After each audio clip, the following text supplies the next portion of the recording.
na otwetwe mu no Asante Regional Minister Dr. Frank Amakohene program bi as part of Asante Fest na mo reenacting the Sagranti War na pese ye kaka ho niam kakra esi wo Sagranti tokani mu ye nyina anim se ntokwa bia na be ba yo remote and immediate causes yo niam esisi sumase ene ade ekopa eja ma tokwa ne bae tinema esisi sumase ne bi ni se Asante ko nsamanko ana mankata ntokwa 1824 no Asante dinkunim no Britain for ya ema mo sheda ema mo governor foforo ba ya afi obedi odomanimu ma Inyirisi for Denmark for Netherlands for edi before mo mpo ano ho no nkran for Dangwe for Achim for Kwawu for Denchira for Wasa for ne Mfante for anim mo ne Asante ekontokwa 1826 ana efre no Katamanso na sedodo wan tokwa no nnema enu achi no omo ya apam 1831 enti de asomdwe ba ya akopem se 1862 kopem 1864 no nima kakra bi si wo Asante ahemfo nketo ba aka na friend kwesi jania ne sakoket kakokwa no peso de bebra Asante hina ma minchi kakra ba ene hu se Asante hine kwakudua odikan so ene anwona hene tobisiri ehya ase nya yonkofa bia ne ofa ne nana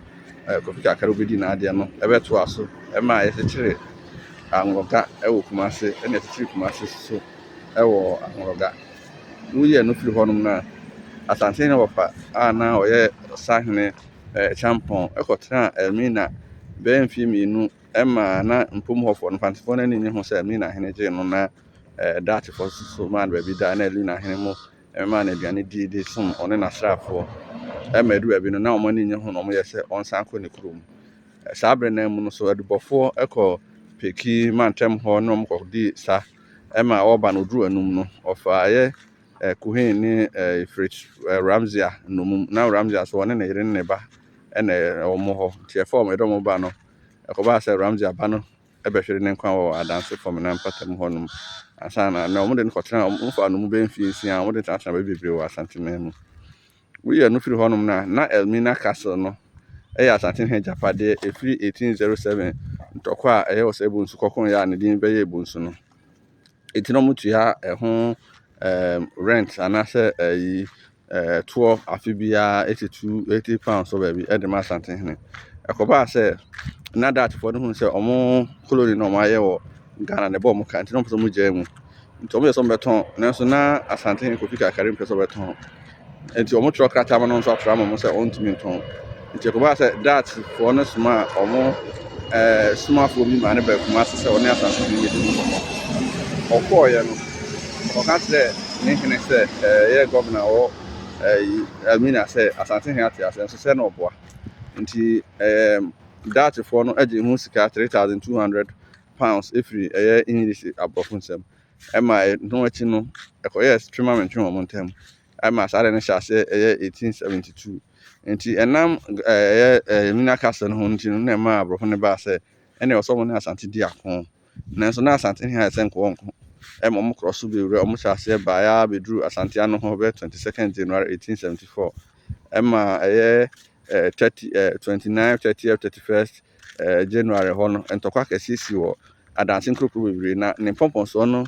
esi wo amoafo 31st January 1874 ema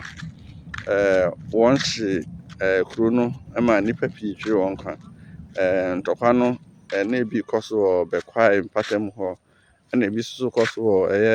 meduma ene ho kroneba na ni nyina mu no ekoye se na afide Asante he ene dom sori firi kumase nti ebra Ghana to wosiri ne dom no bedru kumase 6 February no o ma meto Asante ne bia ho no na kan fanfo kakra bia na ya fomu no mu bi atwam ma ho ho ema mo shi kumase awiwi a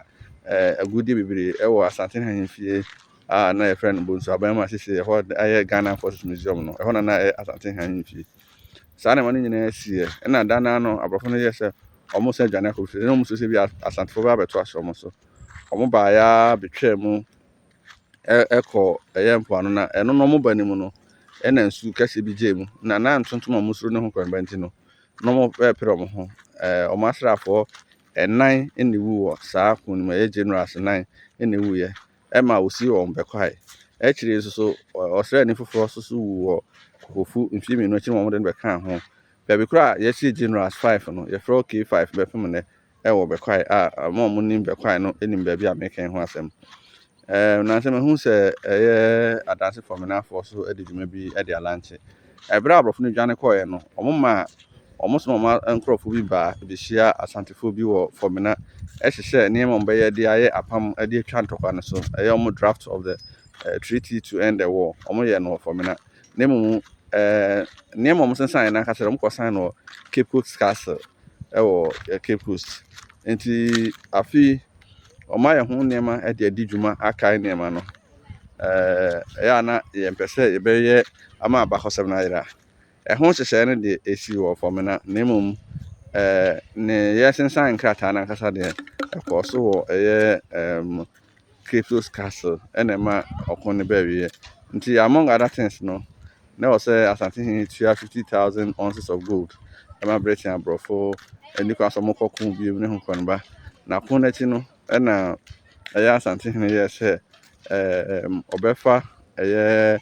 agudi a sɛbi ɛwɔ ban mu ebi de aka ho ansa na wɔnya bi ɔhwehwɛ ndi akɔ